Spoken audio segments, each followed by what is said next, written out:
driver, exit the vehicle. Place your hands behind your head. You're under arrest for murder.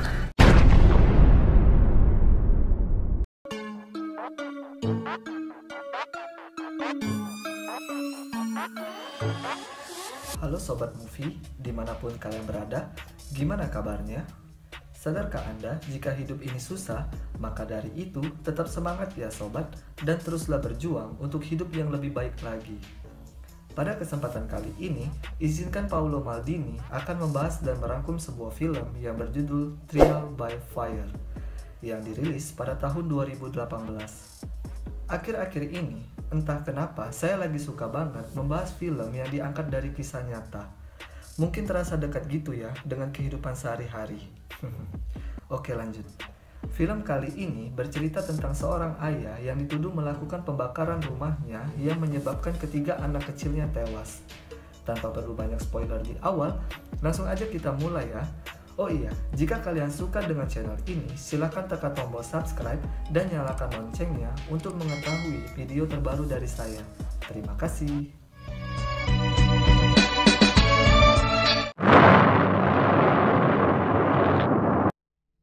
Diawali pada tanggal 23 Desember 1991 di Corsicana, Texas, sedang terjadi insiden kebakaran.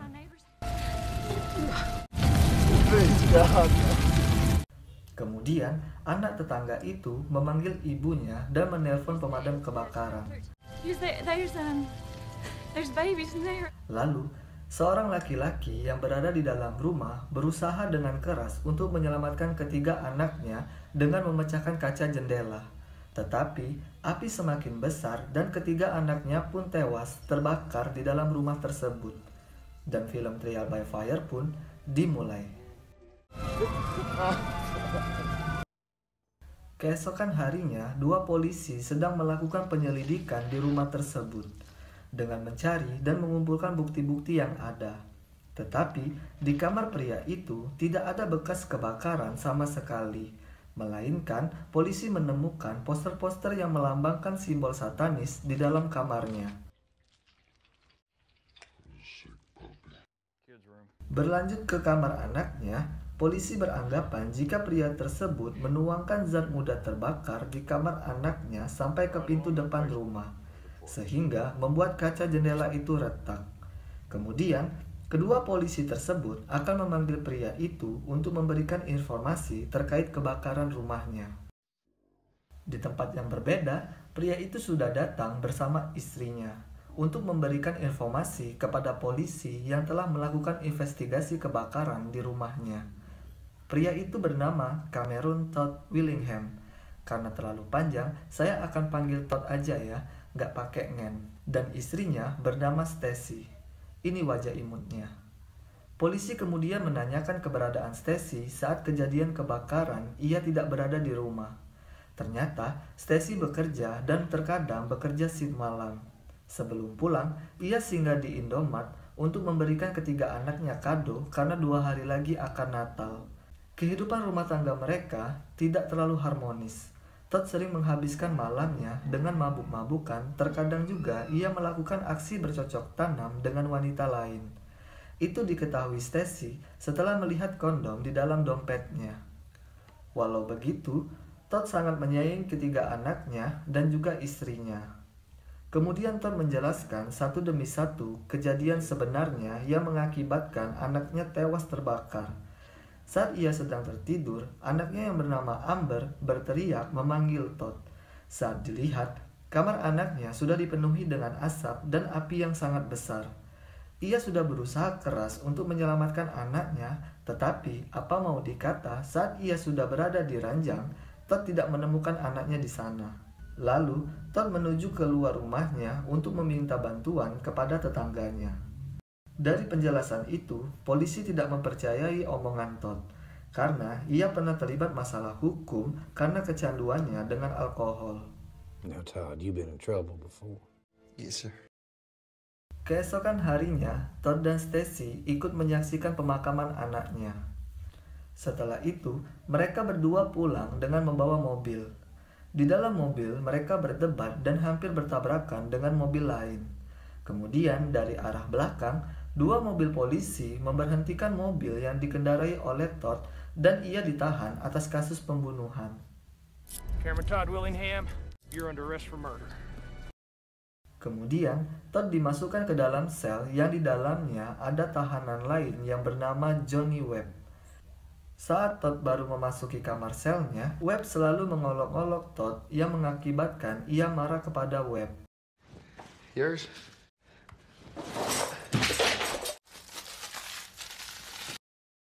Kisah pun berlanjut pada tanggal 18 Agustus 1992, yang dimana Todd menjalani sidangnya. Kemudian, satu persatu saksi pun dihadirkan oleh jaksa yang bernama Jackson.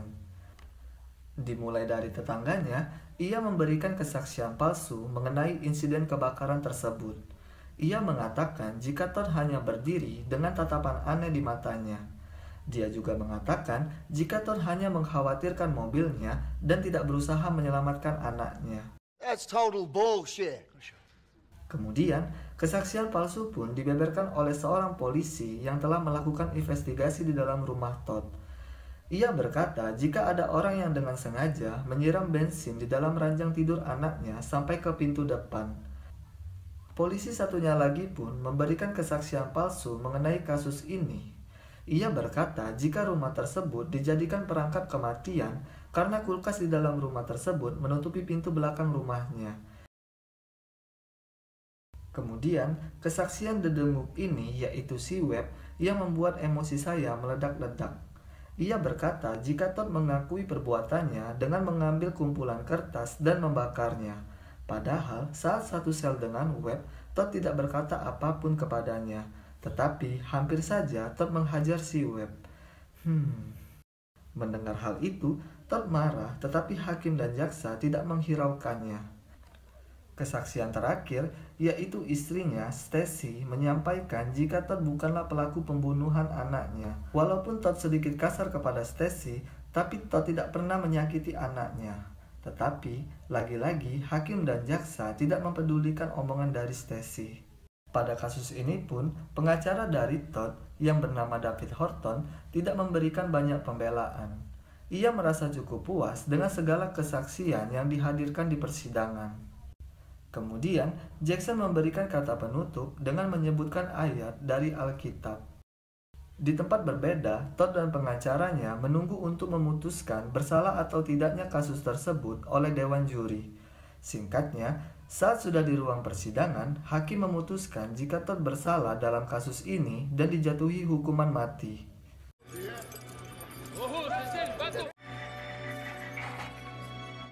What about you, baby killer? What's your poison? Beberapa hari setelah berada di penjara, Todd kemudian sedih dan mengingat kejadian-kejadian ketika Todd bermain dengan istri dan anaknya. Ia pun berhalusinasi mengingat kebakaran di rumahnya, kemudian ia pun meluapkan emosinya dengan memukul sebuah kasur dan membenturkan kepalanya ke beton penjara. Ia sangat menyesali perbuatannya dan berjanji akan berbuat baik untuk kedepannya. 12 minggu kemudian, Todd meminjam pena dan kertas kepada petugas sipir penjara untuk mengirimkan surat kepada Stacy, yaitu istrinya. Surat itu berisi tentang kerinduan Todd kepada Stacy. Ia pun menanyakan kepada istrinya kenapa ia tak juga kunjung untuk menjenguknya. Ia juga berkata mengapa ia dihukum untuk sesuatu yang tidak ia lakukan. Setelah membaca surat itu, Stacy berencana akan menulis surat kepada gubernur yang bernama Anne Richard untuk mengatakan jika Todd bukanlah pembunuh anaknya. Berbulan-bulan Todd di penjara, sudah lebih dari 3 tahanan yang dihukum mati setiap bulannya. Di penjara itu, kemudian Todd berkenalan dengan seorang pria kulit hitam yang bernama Ponchi James. Ini komuknya. Ia dinyatakan bersalah dan akan menjalankan hukuman mati karena telah mencuri di toko emas dan menembak kepala penjualnya. Ponchi pun berkata jika ia tahu dengan pengacaranya yang mendampingi Todd saat persidangan, bahwa pengacara itu sangat buruk dan negara menunjuk pengacara itu supaya Todd dihukum mati. Ia juga berkata jika orang miskin selalu mendapatkan penderitaan. Ponci menyarankan jika Todd bisa mendapatkan pengacara meski ia tidak punya uang. Ia menyuruh Todd untuk menulis surat tentang kasus yang ia alami, kemudian mengirimkannya ke lembaga penyerataan keadilan Texas yang bernama Prakarsa. Singkat cerita, ia bertemu dengan seorang pengacara dan ia turut prihatin dengan kasus pembunuhan Todd. Ia berkata jika pengacara Todd sebelumnya, yaitu David Horton, melakukan pekerjaan yang buruk karena telah gagal untuk memanfaatkan peluang menyerang balik saksi mata dari jaksa penuntut. Lalu, Todd diberikan transkrip persidangan dan beberapa buku untuk ia baca. Pada saat malam hari, Ponci akhirnya mendapat giliran untuk dieksekusi mati di penjara tersebut.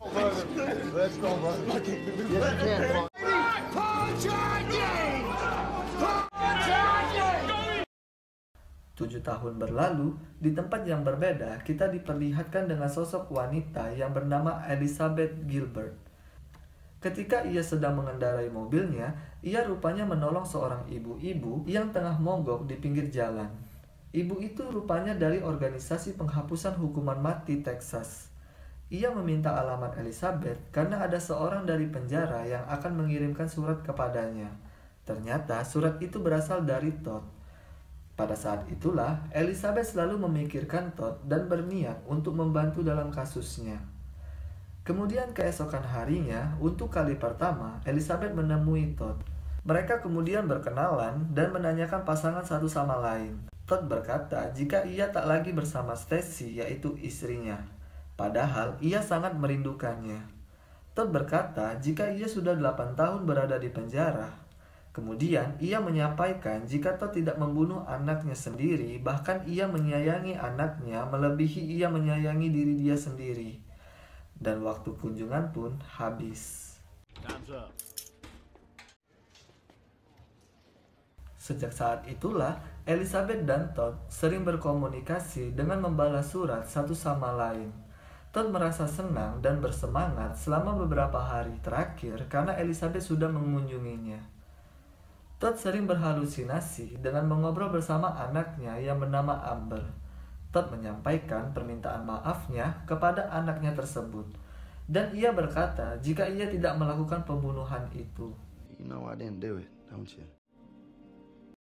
Di tempat yang berbeda, Elizabeth mengambil berkas BAP saksi-saksi pada saat persidangan Todd beberapa tahun yang lalu. Setelah itu, ia menemukan adanya keganjilan dalam surat BAP itu. Di surat itu, saksi yang bernama Margaret Hayes, yaitu tetangganya, mengatakan jika Todd berusaha untuk masuk dan memecahkan jendela kacanya dengan kunci ban. Begitu pula dengan saksi-saksi yang lain yang memberikan kesaksiannya berbeda saat persidangan. Kemudian, Elizabeth menemui David Horton, yaitu pengacara Todd, untuk meminta pendapatnya tentang kasus tuduhan pembunuhan terhadap Todd. Ia menanyakan apakah Todd mendapatkan persidangan yang adil. Si bangke ini mengatakan jika Todd sudah memperdaya dan mendoktrin Elizabeth. Elizabeth berkata kalau Horton telah gagal mendapat saksi mata dan gagal menghubungi teman Todd serta gagal untuk menemukan satu pakar ilmuwan. Di tempat lain, Elizabeth kemudian menemui Webb, yaitu mantan teman Todd di sel penjara. Elizabeth menanyakan bahwa Webb bicara di pengadilan tentang pengakuan Todd kepadanya karena ia telah menyulut api yang menewaskan putrinya. Padahal di cerita sebenarnya, Todd tidak pernah berkata kepada Webb tentang pembunuhan itu. Elizabeth heran padahal Webb adalah orang lain tetapi memberikan kesaksian. Ia bertanya apakah jaksa memberinya keringanan hukuman. Kemudian, Elizabeth melihat mobil dan menanyakan bagaimana ia membayar mobil itu. Webb hanya terdiam dan Elizabeth mengatakan apakah itu pemberian dari jaksa. Mendengar hal itu, Webb mengatakan jika ia punya senjata dan kemudian Elizabeth bergegas pergi dari sana. Get the fuck out of here then! Kemudian, Elizabeth memberikan kabar kepada Todd dan menceritakan semuanya. Elizabeth berkesimpulan jika jaksa meminta seseorang untuk membayarnya dan memberikan kesaksian palsu. Kemudian, Elizabeth menyuruh Todd dengan bukti yang ada untuk mengajukan banding dengan Fifth Circuit. Tetapi, Todd sudah menghabiskan 5 permintaan bandingnya dan hanya memiliki 1 kesempatan lagi. Todd takut jika bandingnya nanti akan sama dengan banding-banding ia sebelumnya. Saat di dalam sel, petugas sipir penjara memberikan surat eksekusi mati pada tanggal 17 Februari 2004 kepada Todd. Your date's been set. February 17th. Kemudian, di tempat yang berbeda, Elizabeth kembali menemui Todd dan akan menemui Dr. Hurst, yaitu ilmuwan mengenai kebakaran tersebut. Saat Elizabeth memberikan semangat kepada Todd, tetapi ia kemudian marah dan akan segera memberhentikan banding kasusnya. Todd berkata jika ia telah berbohong kepada Elizabeth, dan juga jika Todd berada di sini untuk mati. I am here to die. Di tempat yang berbeda, Elizabeth menemui Stacy di rumahnya. Ia berkata, apa yang bisa kau ingat yang dapat digunakan untuk menyelamatkan Todd? Tetapi Stacy berkata kalau kakaknya seorang polisi. Apabila kasus Todd terbebas, maka Stacy lah yang akan dihukum dan Todd akan membantu pihak kepolisian untuk menghukum Stacy. Kemudian, Elizabeth menyuruh Stacy untuk menemui Todd di penjara. Please just go see. 11 hari jelang eksekusi mati Todd, Elizabeth dan pengacara menemui Dr. Hurst. Ia berkata jika ia sudah mempelajari laporan yang ditulis para ahli mereka.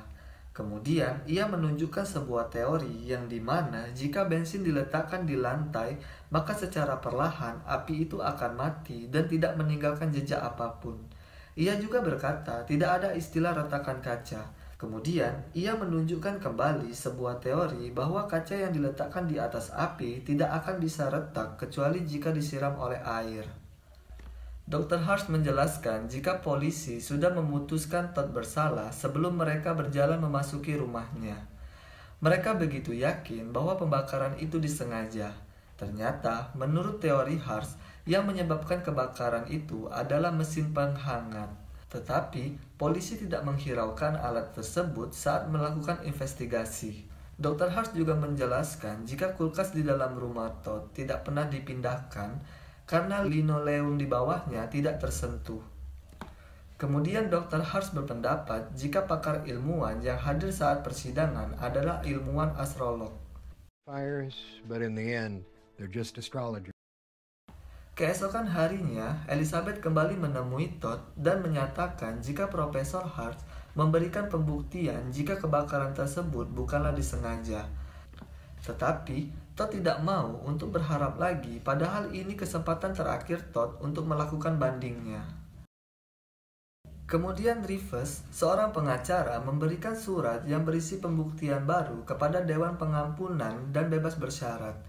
Tetapi belum dibaca saja, surat tersebut langsung ditolak oleh Dewan Pengampunan tersebut. Di tempat yang berbeda, untuk pertama kalinya, Stacy datang mengunjungi Todd. Todd menanyakan kabar dan berkata jika ia merindukan Stacy. Kemudian Todd menjelaskan jika ia butuh pernyataan dari Stacy. Tetapi Stacy menolaknya, padahal itulah jalan terakhir Todd untuk mengungkap kasusnya. Stacy menolak karena jika Todd terbebas, maka Stacy lah yang akan dihukum. Mendengar hal itu, Todd marah kepada Stacy. Masih dengan Todd, 5 hari tersisa jelang eksekusi matinya, ia kemudian dipindahkan ke ruangan yang lebih dekat ke ruang eksekusinya. Di tempat yang berbeda, ketika Webb sedang melihat berita di televisi mengenai kasus pembunuhan Todd, ia kemudian menulis sebuah surat yang kemudian diberikan kepada jaksa yang bernama Jackson.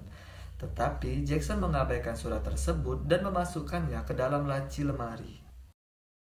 Jelang beberapa hari kematiannya, Elizabeth lebih intens mengunjungi Todd di penjara. Todd berkata jika ia merasa takut akan kesakitan yang dihadapi saat dieksekusi nanti. Ia juga berkata saat ia sedang dieksekusi nanti, ia meminta Elizabeth untuk hadir saat eksekusinya dilaksanakan. Di tempat lain, saat Elizabeth tengah menelpon dan sambil mengendarai mobilnya, tiba-tiba dari arah samping sebuah truk kontainer menghantam mobilnya, sehingga membuat Elizabeth mengalami kelumpuhan di bagian kakinya. Di tempat lain, Todd menanyakan kepada petugas sipir apakah tidak ada yang menelpon atas nama Elizabeth.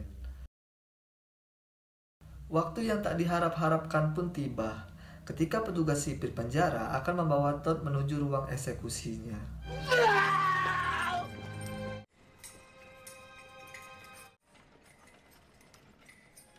Sesampainya di ruang eksekusi, di sana sudah dihadiri Stacy dan beberapa orang lainnya. Todd berkata jika ia tak berkenan jika Stacy berada di sana. Kemudian, petugas sipir memberikan kesempatan kepada Todd untuk memberikan kata-kata terakhirnya. Todd berpesan jika ia tidak bersalah atas kejahatan yang sudah negara Texas berikan kepadanya. Permintaan terakhirnya adalah agar jasadnya dikremasi dan abunya ditaburkan di atas makam-makam putrinya. And my ashes spread across my daughter's graves. Kemudian, eksekusi pun dilakukan.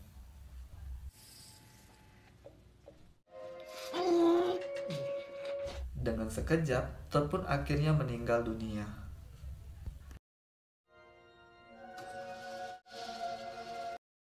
Di ending film, Elizabeth yang lumpuh kemudian melihat Todd sedang bermain dengan ketiga anaknya.